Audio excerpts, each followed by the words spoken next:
Hello and welcome to my recap of Rebellion 31 Return of Singkhao from Melbourne Pavilion from Saturday night. It was an awesome show to be a part of. I was very grateful to be in the commentary booth, and there's been a lot of discussion about the card following on from some of the big fights throughout yesterday and this morning. So I thought take the opportunity while it's fresh on the mind and jump in here and have a quick chat about it. So it was a really good crowd. So we had Roots during the day, Stepping Razor, and a lot of that crowd hung around. We kicked off at 7 o'clock, and the energy was good in there all night. Interestingly, there was out of the 16 competitors on the Rebellion card, I think only 6 were hometown. So that's a real testament to the amount of attendees, to the calibre of the card. Well, I went out to the car in between Roots and Rebellion and chucked my suit on and all the rest of it. And I was talking to these 3 blokes when I was coming back in, and I asked who they were here to support, and they said, we're just here because we love Rebellion and we love the show. So I thought that was really cool, and I think the same would be true for a lot of the people who tuned in. Like, Rebellion's developed its own audience base of fans and followers, both domestically and internationally, and I think that really stood out. There was some big numbers coming through on the night, some big numbers on the stream. So well done to Sai, Outliers Promotions, and the Rebellion team for putting on an awesome card.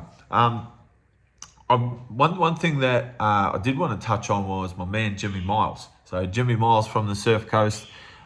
He's actually fought on Rebellion. He's done a lot of commentary back in the day. It was awesome to see him jump into his new role, which he stepped up to the plate big time, man. Hit a home run for me. Jimmy Miles, the MC. What a fantastic performance. He's got like a real nice mix of understanding the sport. Like, he's been around it a long time. He used to have a podcast where he spoke about the sport. He's a great people person, a real entertainer. So, I love my man McCoey. But while he was away, it was awesome to see Jimmy Miles step in there, and I'm sure we'll be seeing him on some shows around town in the future. I enjoyed the production, so I got to call my first fights with Daddy Cool. He's the man. Love listening to him. He's a funny bloke and has some really good insights. So I love bouncing off him. And of course, my man Steve, the anchor. I hope those of you who joined and watched the action from home, the Paris Productions did an incredible job as per normal. I hope you enjoyed the show. And it's always fun and a privilege to be a part of the Rebellion's production team. All right, I might work top to bottom. I've taken a couple just notes on the night. So if I might try and timestamp these or get someone else to who knows what they're doing. But let's start with the main event. So Damien Alamos took on Petchthongchai Sausamai. So it was an incredible fight. I was actually really nervous before it started, just with anticipation. I was such a massive fan of Damien Alamos in his career. The first phase of his career at Limpini Crick Cry champion on the Crick Cry champion shows. One point I actually missed. I actually thought about this after when I was talking to Abbas. I'm like, oh mate, you fought Abbas, the referee who officiated it. He fought Damien Alamos on a Crick Cry show. It wasn't the champion show. It was in like 2009 or 2010, something around that. I've got a feeling like Wanchalong, PK Sancho was on the show as well, maybe. That's really tested my knowledge. So yeah, that was an interesting little connection. I thought Petchthongchai did an excellent job of establishing a lead in each round, and then just kind of defending it, just playing conservatively and staying ahead of Alamos throughout the fight. I think RWS has done something for him in the way that they score those fights to help prepare him for international competition coming overseas. But you see some Thais, when they come out here, they struggle a little bit, especially if they come from the stadiums. But he was straight on it from the get-go and conserved himself really well throughout. His use of the left kick was incredible. His timing on the left kick, and then the way he used his teep just to disrupt the rhythm and the entries of Alamos throughout the fight was excellent. Alamos, when he changed it up and he started coming through heavy with the hands, and we've seen Alamos have so much success, especially with that left hook. When he gets it going, he's put so many people to sleep, including was it second to last Lumpini defense as well with the left hook, I believe, not Phan, the one before. It's an absolute weapon, but Petchthongchai was doing a really good job to frame off on his hands and smother him and just kind of seal, sign and deliver those little exchanges they had. So really a high level display from Petchthongchai. He looked to me like he had a bit of a speed advantage as well. Alamos didn't look like a guy who had 10 years off. Like he's still right up there. He took a couple rounds to kind of find his rhythm and his timing. But like Petchthongchai is coming off a win, but before that it was Looknhongsaeng who he fought, and before that when he lost his Rajasthan Stadium title versus something or other. Shit, what was his name? Too many names for me. The southpaw, the kicker. That was a split decision. So he's been fighting consistently and at the highest level, and it took Alamos a couple rounds to kind of find himself, and by the time he did, he was playing a bit of a chasing game. Petchthongchai in the 5th round was just like the ultimate smother job. It was like trying to storm the Bastille, if you don't mind the French restaurant. Such a strong division, the 140 division. There's some massive names at the top of that, and our own Chad Collins, other throwing like Savas, Looknhongsaeng, of course one of my favourites. So it's a really tough division to come back into the top of for Alamos. I'm not sure what he's going to do next, like whether he's going to chase some kind of fun super fights, or whether he's going to kind of get back in the mix at the top of 140. But there's guys like Maberak Petch, who fought Rick Kalsamrit on RWS. He's like a real up and comer at 140 pound. I think he's had a couple wins. He would be an awesome fight for someone like Alamos who wants to make a run back to the top. Someone like that, an up and comer who's got some momentum behind him, where he can really use his smarts against. I'd love to see him back in there, or whether it's a super fight. I don't know. I know it's 7 pounds, but what about Max McVicker? I don't know. I'm not a matchmaker for a reason. Interesting. No, 7 pounds, probably a bit much. But yeah, man, it was an absolute incredible thing to see Alamos in there, and humble in defeat, and look forward to seeing him around the traps in Melbourne. And Petchthongchai, man, what a guy, from Sausamai, if you don't mind. Joanne La, the bantamweight, is now the bantamweight rebellion champion. Incredible to see what she's achieved in her career. So much of it with Rebellion Muay Thai versus what was her name? Gunnock one from, that's right, Gunnock one. A really, really close fight. And man, like one of the judges had it 50-45 the other way, and then 50-46 back towards last, so potentially drawn round in there.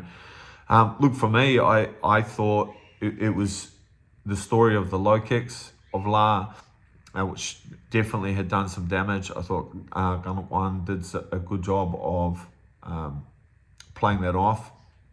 Her kicks to the body, though, was so clean and such an effective scoring weapon right throughout the fight. I thought that, for me, was what was the difference and separated them on a couple of the rounds.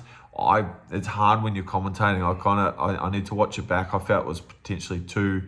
The first round was hard to pick, potentially a draw, but if I had to say, it was probably Gunnock one slightly ahead coming into the last. Joanna had a big last round, and that leg was pretty sore of gun at one. So, mate, super close fight and a split decision. I'm not surprised the judges saw it differently because it was fought largely on one side of the ring, over towards the neutral corner on kind of the eastern side, like the southeastern side of the ring. So every judge had a slightly different perspective. Gun at one did some amazing scoring in front of us in the commentary booth with the left kick. So, you know, it was fought on a knife's edge. Both girls hurt each other at times, and just a real worthy co-main event. And the Rebellion Muay Thai bantamweight super flyweight title. Pretty cool to see, man. Well done to Joanne La and the 8 Blades team. And gun at one, I'm sure we'll see Becker at WS, which has had so much success. And she found my phone. I left my phone out the back, and she managed to track that down. So I appreciate that. Gun at one, if you're watching, which you're not. Probably don't even know who I am. Carter Lawrence versus Miguel Alamos Becker at 68, was it? Or a welterweight, around welterweight. I can't remember exactly what it was. Carter Lawrence, man, he fought. I think he's like 32, 33 years old now. Fought really well, especially in the first rounds. I liked a couple of the things that I saw from him that I think are probably transferring across from his time spent in Bangkok at FA Group. He came forward a little bit more than he normally does in this fight and landed some good long knees, and I loved that. It relieved the pressure momentarily for him. The pressure of Alamos is what really impacted this fight. Alamos, of course, the cousin of Damien Alamos, so the son of Rodrigo. Young guy, like 23 years old, had a really good game plan, and you could see Carter, as he does, trying to conserve his energy, trying to just work when was necessary, which is smart, and he's been spending a lot of time in Thailand. But, you know, I'm not sure how much longer he can do welterweight. He fought a couple of weeks ago. His style, like if he's going to come forward and play that knee style, he needs a little bit more gas on him, and I think maybe 70 kgs. At 70 kgs, you know, super welterweight. There's some really cool fights there for him. So had a chat to him afterwards. We'll see what's next for him. I love Carter Lawrence. I love watching his fights. And you know, if whatever he does, if he stays down at welterweight, goes up to super welterweight, I'll be watching. You bet, yeah. So hypothetically, what about Daniel Matthews versus Carter Lawrence at super welterweight, 70 kgs? I know Daniel Matthews been struggling to get a fight. Interesting. Daniel Matthews' opponent's visa. There were some complications with that. He missed out, unfortunately. Interesting. Maybe I'll make it in the car park. If you want to buy a ticket, you can come along, cash only. Who else do we have? Sammy Bielen versus Jimmy Sitmonchai. What the heck? Not exactly the kind of fight that you traditionally would see on a Rebellion card. They may as well have just left their shoes on because they didn't throw many kicks. It was just all hands, and it was right in front of us at the commentary booth. It was mental. So Jimmy was like calling him on. For me, the long left knee of Jimmy kind of changed the complexion of that brawl slightly. If you even changed the complexion of a brawl, it looked like it just dropped the right hand of Bielen, and then it was the left hook of Jimmy, just clipped his chin. A very dangerous game to play. It was really exciting. Would have loved to see potentially a slower and more technical start from the boys, but I'm sure the fans got their money's worth and enjoyed that. Jimmy's starting to put a couple together now. He's starting to put a few together, so I don't know what's next for him. Jimmy Sitmonchai. What about another heavy hitter like Cruz Briggs? Cruz Briggs, he can punch on, but he's probably not going to get sucked into the brawl like Bielen did. and whatever. Bielen needs to take a long break. But yeah, it was cool to see Bielen back in Australia. His fight versus Carter Lawrence, stablemate, where he got the Underwood Award. That was an incredible fight. So yeah, I hope to see him back, but he'll need a long break. It was a nasty way to follow that one. Yeah, not nice to see, but went on to Jimmy Sitmonchai and the team at 168.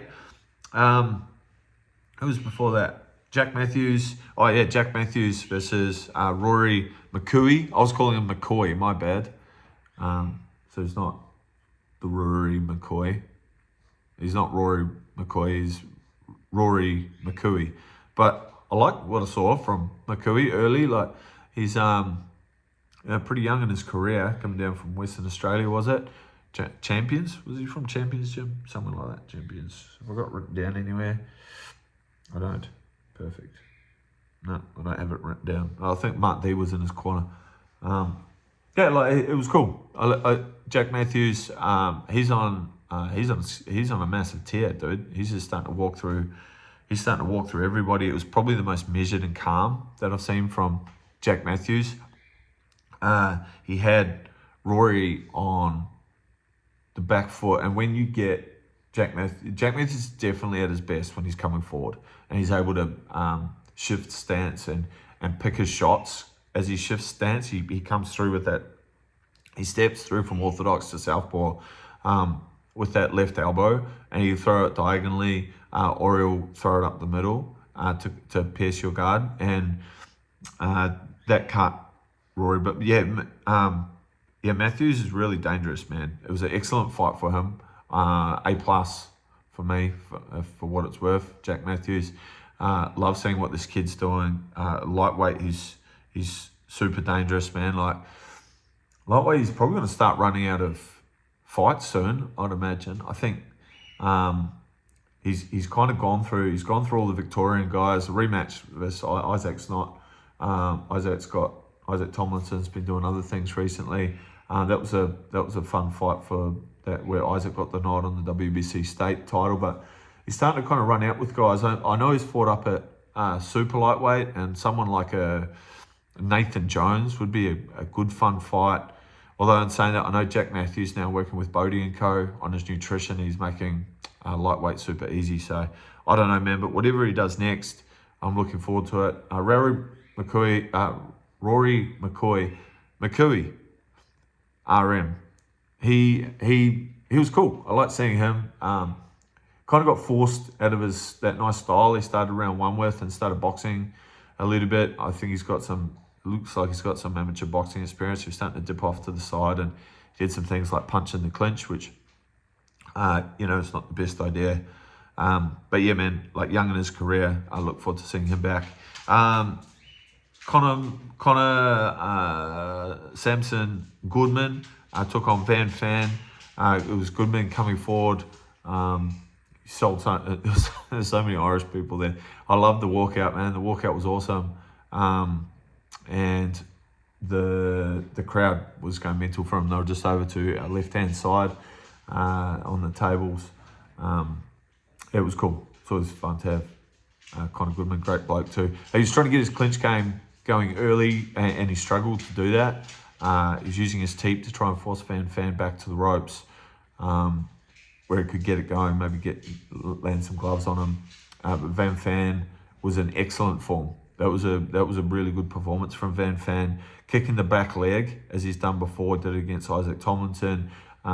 Unusual technique, but he gets like heaps of sauce on it.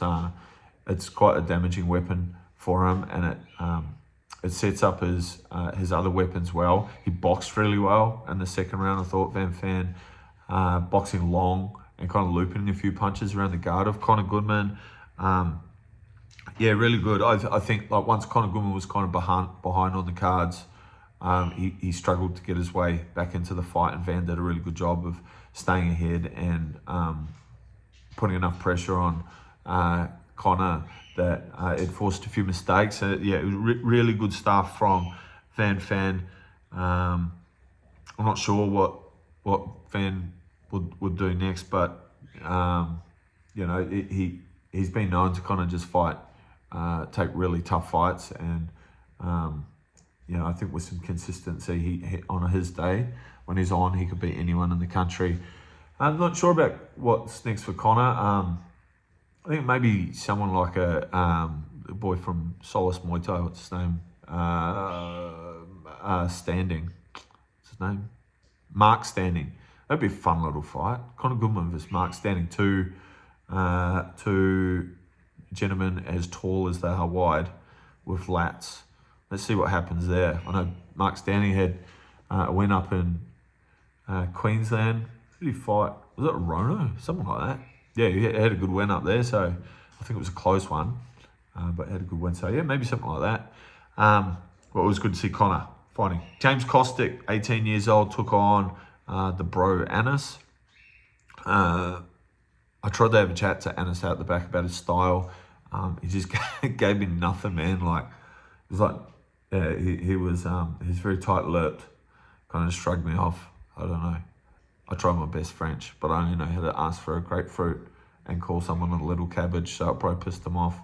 And I was kind of flying by the seat of my pants. I'd never seen him fight. From what I heard, he was a come-forward knee fighter, as you'd expect from someone 190 centimetres at 59 kgs, but he didn't do that. He came out with, he's got kickboxing experience. He was the French champion in 2019. He came out with low kicks and like a punching game, which I thought was super unusual. Opened up with a couple head kicks, but I don't know. Maybe like if you watch James Kostic's last fight on RWS, his opponent, Kostic beat the brakes off his man, but that he wasn't defending the leg kick. So the guy, I can't remember his opponent's name. It was kind of like a B class RWS tie, but he was like kicking the crap out of Kostic's leg, and he wasn't really defending it. Sometimes he's got big legs. He'll kind of take it and to fire a couple back with his hands, and maybe they thought that was the path to victory. I was kind of surprised, but Kostic really lifted the intensity in round number 2, and was doing some good damage with kicks of his own, low, some good left kicks and some big hands. I always say like a Foo Fighters video, but then I feel like that reference might be lost on people. Remember the video clip when the Foo Fighters were walking around with giant hands? Probably not.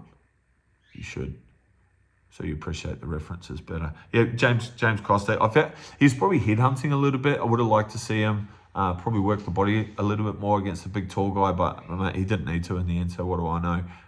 And he got the win. That's a really good win. And at 59 kgs, I know he's only had a few fights as an adult, but the world's starting to open up. From 59 kgs is a fun division, and you got guys like unorthodox, guys like Brendan Spain, kind of that karate style of Josh McCulloch, and a couple of fights.